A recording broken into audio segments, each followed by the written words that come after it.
The job market is literally a scam, and I feel like nobody is talking about it. When you hop on any job hunting platform, we're promised these crazy incentives, nice bonuses, healthcare, a free gym, whatever it is, just to be lied about the salary when we actually get into the interview. And that's even if you make it there. You do the crazy application frenzy and receive like 4 messages back, and maybe 2 would respond after you. The job market is literally dying, and we are just victims. On paper, it looks fine. Governments tell us unemployment is low.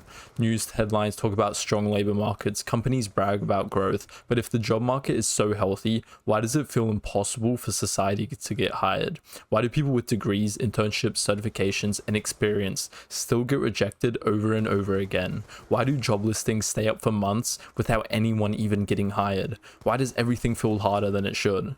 Here's the uncomfortable truth. The job market isn't broken by accident, it's by design. Let's start with one of the biggest lies you've been sold, that if you work hard, get educated, and apply yourself, you'll be rewarded with stable employment. That idea used to be true decades ago. One income could support an entire family. A degree almost guaranteed a job. Companies hired for potential and trained people on the job. But today, that world doesn't exist anymore.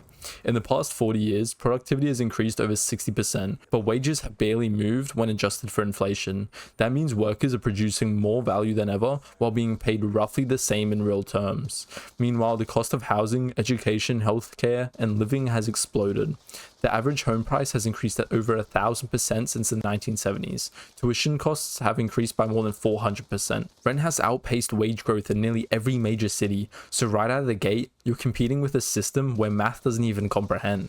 Now let's talk about hiring itself, because this is where things get pretty ugly. Most people think that when they apply for a job, a human will look at their resume. That's not even true anymore. Around 75% of resumes never reach a human at all. They're filtered out by applicant tracking systems, ATS software, that automatically rejects candidates based on keywords, formatting, job titles, or arbitrary criteria. You can be qualified, capable, and motivated and still get rejected before a person even sees your name.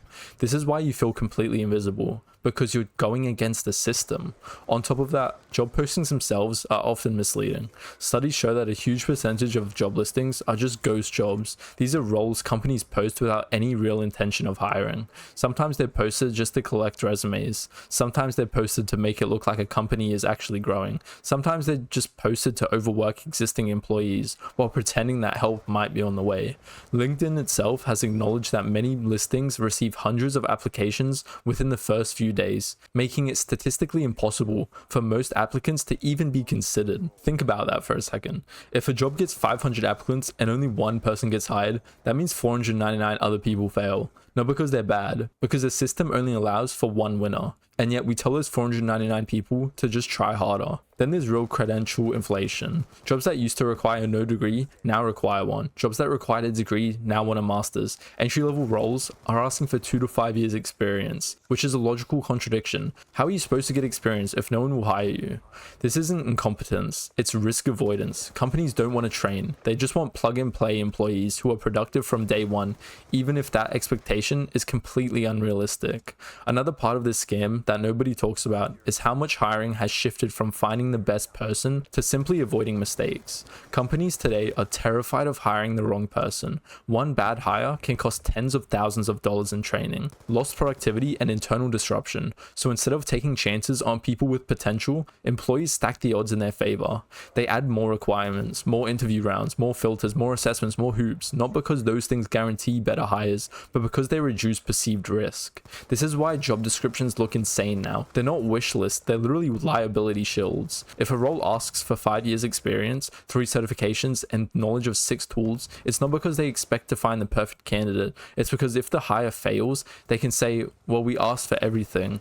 The responsibility shifts away from the company and completely onto the applicant.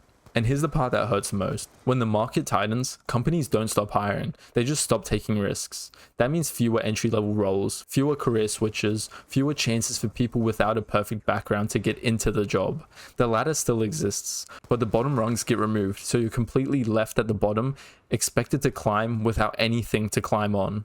This creates a quiet trap where people are just told to get experience, but the very roles that provided experience don't even exist anymore. And when you can't get in, you're blamed for not trying hard enough, even though the door was never open to begin with. This is why so many people feel stuck. We are literally just being filtered out. Another thing nobody talks about is how globalization and technology has reshaped the labor market.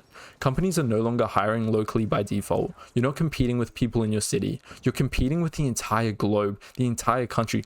Overseas workers willing to be paid less. Remote work has expanded opportunity for workers, but it also massively expanded the competition. One job posting can now attract applicants from across the globe. That doesn't mean you're worse, it just means the pool is infinitely bigger. And while all of this has happened, companies are quietly cutting costs. Layoffs have become normalized. In the past few years alone, hundreds of thousands of tech workers were laid off, flooding the market with experienced professionals. That means entry-level applicants are now just competing with people who have years of experience and are willing to take lower pay just to stay employed.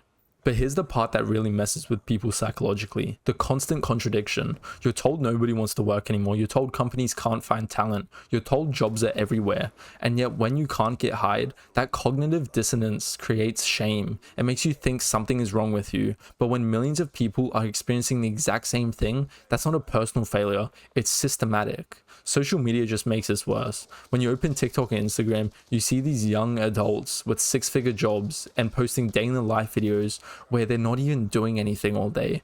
You see success stories without context. What you don't see are hundreds of applications, the rejections, or the exceptions. Algorithms amplify outliers, not averages. And when you compare your reality to curated success, of course you're going to feel behind. You're comparing someone's highlight reel to your everyday life. Here's another stat that brings it into perspective. Most jobs are filled through referrals, not applications. Some studies estimate that up to 70% of roles are filled through networking or internal connections. That means if you're applying online without a referral, you're competing for the remaining fraction of jobs, the hardest ones to get. And again, this is not your fault. It's just the reality of job hunting. So when people say just apply more, the advice is completely outdated. When people say just get a degree, it doesn't make sense. The market isn't fine. We're just looking at the wrong metrics and no one's talking about it. It's just shifted and we don't know what to do anymore. So what do you do with this information? You got to stop blaming yourself. Internalizing systematic failure is the fastest way to burn out. Second, you stop playing the game the way it's advertised, because the people winning right now aren't the ones blindly applying. They're the ones adapting to the current conditions. That means building proof of work instead of relying on credentials. It means developing skills you can demonstrate, not just list. It means using projects, portfolios, freelancing, internships, side work, or real outputs to bypass traditional filters. It means networking instead of just hoping that someone will choose you. Companies don't ask who deserves this job. They ask who feels the safest to hire, and safety comes from familiarity and referrals because they understand the person that is recommending them. The scam isn't the jobs that don't exist. The scam is that we were never taught how hiring actually works. And once you understand that, everything changes. You'll stop chasing validation from rejection emails and thinking that no means you're behind. You'll stop comparing your progress to people who are 10 steps ahead of you, because the truth is, the job market isn't designed to reward effort evenly. It rewards leverage, positioning, timing, and adaptability. That's unfair, but it's the complete truth. And the moment you stop expecting fairness, you will regain control. This is why you're not hired, not because you're incapable, but because the game has changed and we need to learn how to adapt. And now that you know, we can stop playing the wrong way. Good luck.